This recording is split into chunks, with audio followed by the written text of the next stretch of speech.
ปานได้แล้วเสียงแค้นต้องอาคอเสียงซอต้องอาดูเด้น้องหน้าสาวนางพินศรัทธาบ่ได้พินศรัทธาบ่ได้สิลำร้องสู่เพิ่นฟัง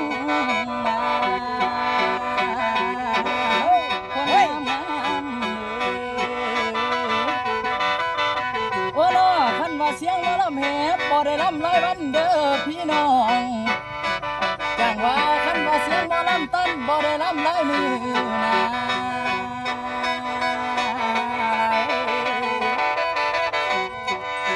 โอ้น้อมือนี้มาพบน้องผู้ถูกกองงามคำเด้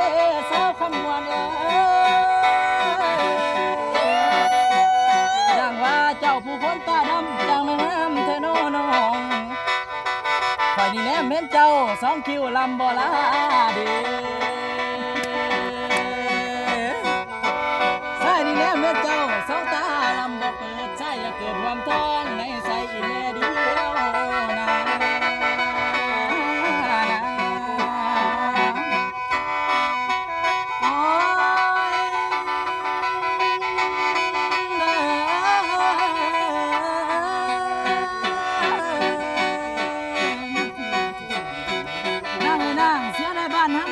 บ้านพะนางใกล้กันเด้อน้อ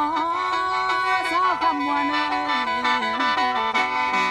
จ้างว่าคิดอยากเที่ยวเมื่อดินเสือกินยาเพิ่นซาเด้ล่ะเสือกินหมูกินม้าเพิ่นก็ยังซาไก่กินได้เพิ่นซาไก่เด้ลูกไผ่งาหน้าแคมเซ่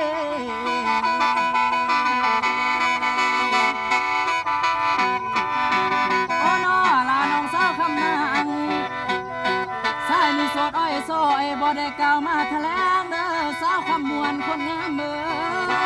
งจังว่าบ่ได้แป้งป้องคำสิว่าจะหาเรื่องนะ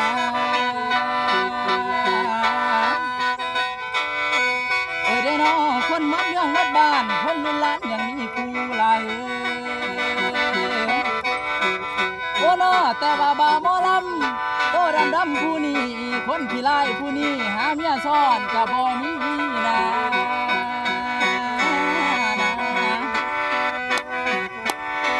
นั่งข้าเจ้าหามาได้หามาให้ไอ้แน่เด้อล่ะ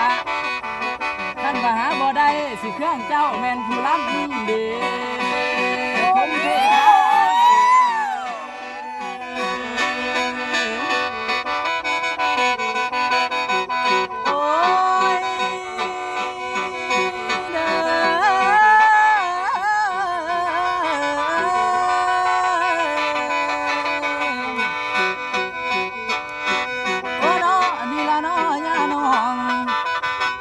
จังว่าบุญหัวร้ายจังมาพ่อบุญหัวพ่อจังมาตัวเด้น้อ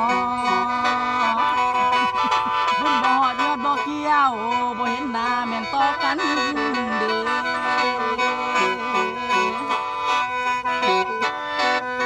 โอ้น้อลาน้องสาวคำนางเอ้ยนกเขาไข่ทั้งป้ายกระเดาเอ้ยเศร้าสะถอนสายแน่นเฮามันบ่เกี่ยวเด้น้อง